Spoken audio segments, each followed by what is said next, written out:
पुलिसिरात की तफसील।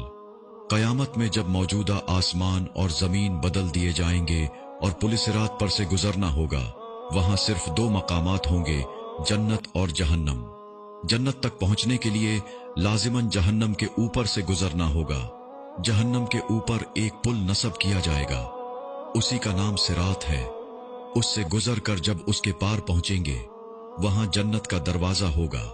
वहां नबी करीम सल्लल्लाहु अलैहि वसल्लम मौजूद होंगे और अहले जन्नत का इस्तकबाल करेंगे। ये पुलिसिरात दर्जा ज़ैल सिफात का हामिल होगा। नंबर 1, बाल से ज्यादा बारीक होगा। नंबर 2, तलवार से ज्यादा तेज होगा। नंबर 3, सख्त अंधेरे में होगा। इसके नीचे गहराइयों में जहन्नम भी निहायत तारीकी में होगी, सख्त बिपरी हुई और गजबनाक होगी। नंबर 4, गुनाहगार के गुनाह उस पर से गुजरते वक्त मजसम इसकी पीठ पर होंगे। अगर उसके गुनाह ज्यादा होंगे तो उसके बोझ से उसकी रफ्तार हल्की होगी। अल्लाह ताला हमें इस सूरत से अपनी पनाह में रखे। और जो शख्स गुनाहों से हल्का होगा तो उसकी रफ्तार पुलिसिरात पर तेज होगी।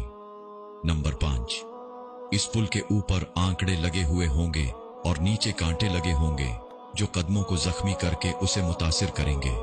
लोग अपनी बदामालियों के लिहाज से इससे मुतासिर होंगे। नंबर 6, जिन लोगों की बेईमानी और बदामालियों की वजह से उनके पैर फिसल कर वो जहन्नम के गड्ढे में गिर रहे होंगे, उनकी बुलंद चीख पुकार से पुलिसिरात पर दहशत तारी होगी। रसूलुल्लाह सल्लल्लाहु अलैहि वसल्लम पुलिसिरात की दूसरी जानिब जन्नत के दरवाजे पर खड़े होंगे। जब तुम पुलिसिरात पर पहला कदम रख रहे होगे, आप सल्लल्लाहु अलैहि वसल्लम तुम्हारे लिए अल्लाह ताला से दुआ करते हुए कहेंगे, या रब्बि सल्लिम, या रब्बि सल्लिम। आप भी नबी सल्लल्लाहु अलैहि वसल्लम के लिए दरूद पढ़िए। लोग अपनी आंखों से अपने सामने बहुत सौ को पुलिसिरात से गिरता हुआ देखेंगे और बहुत सौ को देखेंगे कि वो इससे निजात पा गए हैं। बंदा अपने वालिदीन को पुलिसिरात पर देखेगा लेकिन उनकी कोई फिक्र नहीं करेगा। वहां तो बस एक ही फिक्र होगी कि किसी तरह खुद पार हो जाए।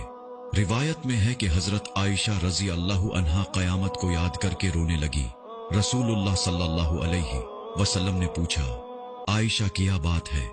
हजरत आयशा रजी अल्लाह अन्हा ने फरमाया, मुझे क़यामत याद आ गई या रसूलुल्लाह सल्लल्लाहु अलैहि वसल्लम, क्या हम वहां अपने वालिदैन को याद रखेंगे? क्या वहां हम अपने महबूब लोगों को याद रखेंगे? आप सल्लल्लाहु अलैहि वसल्लम ने फरमाया, हाँ याद रखेंगे, लेकिन वहां 3 मकामात ऐसे होंगे जहां कोई याद नहीं रहेगा। नंबर 1, जब किसी के आमाल तोले जाएंगे। नंबर 2, जब नामा आमाल दिए जाएंगे। नंबर 3, जब पुलिसिरात पर होंगे। दुनियावी फितनों के मुकाबले में हक पर जमे रहो।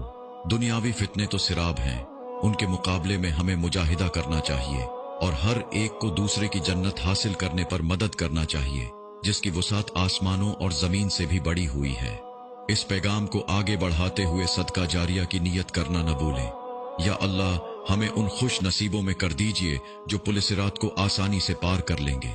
ए परवरदिगार, हमारे लिए अपना फजल, करम, रहम वले हुस्न खात्मा का फैसला फरमाइए, आमीन। इस तफसील के बाद भी क्या गुमान है कि वहां कोई रिश्तेदारियां निभाएगा जिसके लिए तुम यहां अपने आमाल बर्बाद कर रहे हो? मखलूक के बजाय खालिक की फिक्र करो, अपने नफ्स की फिक्र करो। कितनी उम्र गुजर चुकी है और कितनी बाकी है? क्या अब भी लापरवाही और आइश की गुंजाइश है?